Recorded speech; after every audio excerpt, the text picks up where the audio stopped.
Poster boys हा cinema लवकरच तुमच्या भेटीला येणार आहेत. माझ्याबरोबर सध्या आहे श्रेयस. पूर्ण टीमच आपल्याबरोबर आहे. आपण त्यांच्याशी थोड्या गप्पा मारूया. श्रेयस, राजश्री मराठीमध्ये तुमच्या तिघांचंही खूप खूप खूप स्वागत. थँक्यू. बरं श्रेयस, पहिलं म्हणजे मला हे सांग की हे पोस्टर बॉईज म्हणजे आपण ॲक्च्युअली हे नेम पोस्टर बॉईज असं घेतो, पण ही अगदी कोल्हापुरी भाषा आहे आणि हे नाव कसं सुचलं आहे तुम्हाला? हे नाव सुचलं कारण या तिघांची बेसिकली जी तारांबळ उडते गोष्टीमध्ये, त्यांचं आयुष्यात सगळं सुखासुखी चालू असतं आणि एक दिवस अचानक त्यांचं एक पोस्टर लागतं आणि त्या पोस्टरमुळे यांची जी काय तारांबळ उडते आणि त्यांच्या वैयक्तिक आयुष्यामध्ये जे प्रॉब्लेम्स होतात त्यामुळे तिथून ते पोस्टर बॉईज म्हणून नावारूपाला येतात. आणि पोस्टर हे इंग्लिशमध्ये करेक्ट आहे, पण आपण बोलताना कसं पोस्टर आत्ता कसं काय लागलं तिथं ते बघितलं का, ते पोस्टर लागलं ते. सो त्यामुळे ते आपल्या भाषेत आपल्या लोकांशी कनेक्ट होण्यासाठी म्हणून, नाही तर मराठीत त्याचे भित्तीपत्रक मुले असं ना. कुठली फिल्म करतोय श्रेयस तू? भित्तीपत्रक मुले नावाची, तर कसं वाटलं असतं. म्हणून आम्ही ते जितकं जास्त क्लोज मराठीला होऊ शकेल तितकं त्या करण्यासाठी म्हणून आम्ही पोस्टर बॉईज असं नाव त्याचं ठेवलं. नक्कीच. आपण म्हणजे सिनेमाला कधी पण नाव काय द्यावं याचा आधी विचार करतो की बाबा काय नेमकं नाव पाहिजे म्हणजे ते अट्रॅक्टिव्ह होईल. तुमच्या दृष्टीने तुम्ही काय सांगाल? नाही, खरं म्हणजे ह्या सिनेमाचं नाव जेव्हा आम्ही कथा लिहिली किंवा पटकथा लिहिली तेव्हा आमच्या डोक्यात एक काहीतरी आलं होतं असंच, ते आम्ही लिहिलंही होतं. पण मला वाटतं की श्रेयसने हे नाव सुचवलं पोस्टर बॉईज, आणि ते आम्हाला सर्वार्थाने या सिनेमाच्या दृष्टीनं खूप चपखल वाटलं. कारण ह्या नावाशिवाय वेगळं काही नाव असू शकत नाही सिनेमाचं, असं विचार आता करताना आम्हाला ते वाटतं की नाही यार, ह्याच्यापेक्षा काही वेगळं नाव असूच शकत नाही या फिल्मचं. कारण ज्या पोस्टरमुळे एखाद्याची गोची झाली आयुष्यभराची, त्या सिनेमाचं नाव पोस्टर बॉईज शिवाय वेगळं काय असू शकतं. सो हेच नाव परफेक्ट आहे. तुम्ही तर 4 चांद लावलेत फिल्मला. काय सांगाल? मी काय सांगू? काहीतरी सांगावंच लागेल. मी एकदम प्रसन्न आहे. प्रसन्न आहे. खरं तर मराठी यांचं ऐकूनच आपण प्रसन्न होतो. भित्तीपत्रक मुले हे यांनी सांगितलं. आपण यांच्याकडनं हा शब्द बोलून घेऊया का? भित्तीपत्रक मुले. भित्तीपत्रक मुले. बस जमलं. नाही तर मी लेझली सरांचे वडील हे सुप्रसिद्ध कोरिओग्राफर PL राज होते आणि लेझली सरांची आई महाराष्ट्रीयन आहे, बरोबर? हां, त्यामुळे लेझली सर थोडं मराठी समजतं त्यांना, पण थोडं मराठी बोलतात सुद्धा. नक्कीच. मग तुमचा हा एक्सपिरियन्स कसा आहे?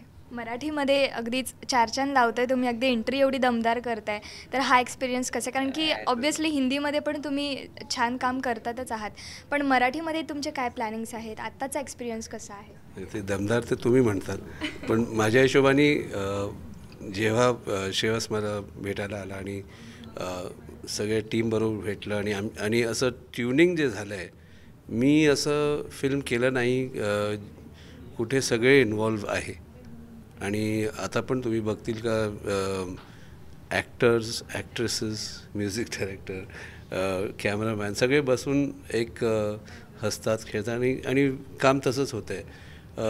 आजच्या वेळेत मला असं वाटत नाही की लोक असं फिल्म बनवतात एक टीम म्हणून. आणि म्युझिक छान जर तुम्हाला वाटलं आहे, आय एम व्हेरी हॅपी. कारण श्रेयसने मला असं फ्रीडम दिलं का क्लिअर ब्रीफ होतं का खेडेगावचं फिल्म आहे, इट इज डीप महाराष्ट्र, एकदम रुरल आहे, पण जर तुम्ही त्याला काय करू शकता तर इट्स ग्रेट. आणि आय एम व्हेरी हॅपी की मराठी सिनेमामध्ये फर्स्ट टाईम म्युझिक देताना मला असं वाटते का मी फार खुश आहे की जे म्युझिक केलं आहे इट्स रिअली नाईस माझ्या हिशोबाने फॉर मी. तर सगळ्यांना आवडलं तर आय एम रिअली हॅपी. नाही, सगळ्यांना आवडणारच. काय श्रेयस? नाही, इनफॅक्ट लेझली सरांनी जसं आम्ही सांगतो की मी आणि समीर त्यांच्याकडे जेव्हा तो थॉट एक गाण्याचा घेऊन गेलो होतो तेव्हा आमच्या डोक्यामध्ये खूप काही विचार होते आणि थोडंसं कन्फ्युजन होतं की तिघा हिरोंची एकाच गाण्यामध्ये एंट्री पाहिजे, पण 3 हिरोंचा स्वभाव वेगळा आहे, त्यांची वयं वेगळी आहे, त्यामुळे एकच फक्त नॉर्मल गाणं असून चालणार नाही, त्याला काहीतरी वेगळे पण पाहिजे, पण तरी ते सेम असलं पाहिजे. असं सगळं जाम कन्फ्युजिंग आमच्या डोक्यात होतं. आणि त्यांच्याकडे गेल्यावर आम्ही त्यांना सांगितलं हे सगळं आणि त्यांनी 5 मिनटात आम्हाला सांगितलं म्हणजे तुला अमिताभ बच्चन पाहिजे गाण्यातला, जो इमोशन पण करेल, ॲक्शन पण करेल, ट्रॅजेडी कॉमेडी पण करेल.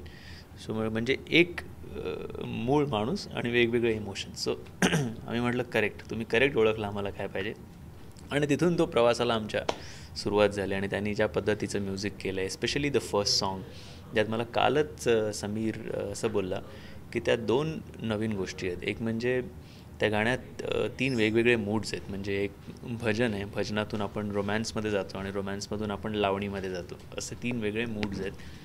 आणि त्याच्यामध्ये पहिल्यांदा एका हिरोला 2 सिंगर्सचे आवाज आहेत. म्हणजे अनिकेतला एकाच गाण्यात कोरस पण गायला आहेत. हां, म्हणजे ते बेसिकली कसं आहे, त्याचं कसं आहे की ते खूप इम्पॉर्टंट आहे. कोरस या फिल्ममध्ये कोरस खूप इम्पॉर्टंट. आणि त्याच्यामध्ये कोण गायलं ते इम्पॉर्टंट हो नक्कीच. की असं होतं की रिस्पॉन्सिबल कॉन्टेंट, त्यांचा सुराचा ताल आणि आवाजाचे खूप हां, ते खूप ज्ञान आहे, खूप जास्त अभ्यास आहे. आणि आमचे गुरु अरुण रंजनकर, मुकेश जाधव, ज्यांनी मला इथपर्यंत आणलं आहे संगीताच्या क्षेत्रामध्ये. तर कोरससाठी म्हणून सरांनी पहिला निवड माझी केली, मग समीर पाटील यांची केली. म्हणजे आमचा एक ग्रुप आहे, म्हणजे आमचे गुरु पुष्पांगजी भैया महाराज,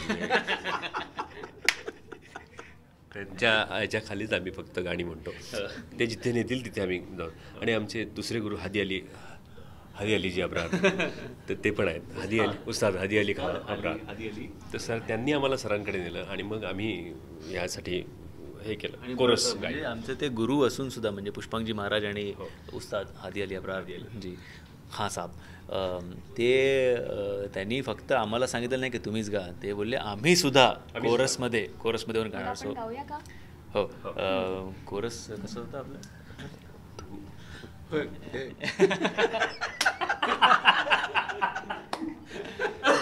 गाणं सध्या देवा देवा कमाल भारी मनाला प्रेमाची झाली बिमारी. आणि त्यात कोरस असा होता,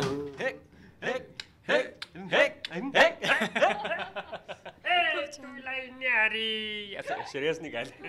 अच्छा, तो म्हण ना ते एक शब्द पुन्हा तो ओपनिंग लाईन ओपनिंग पोस्टर व्हायचा. नमस्कार मंडळी, मी बालाजी वडनेरकर. हे वडनेरचं FM केंद्र आहे. मुंबई, पुणे, सांगली, सातारा, कोल्हापूर, सोलापूर, नगर, मराठवाडा आणि विदर्भातील या बहिणींना आणि मर्द मराठ्यांना पोस्टर व्हॉइसचा मानाचा मुजरा. ए बाल्या गाणं लाव ना. सरांचा आवाज. ह्यांचं ओके. सो आम्हाला सगळे इन हाऊस प्रोडक्शन म्हणतात. पुष्पांगजी महाराज आणि हादी अली अब्रार यांना शत आभार.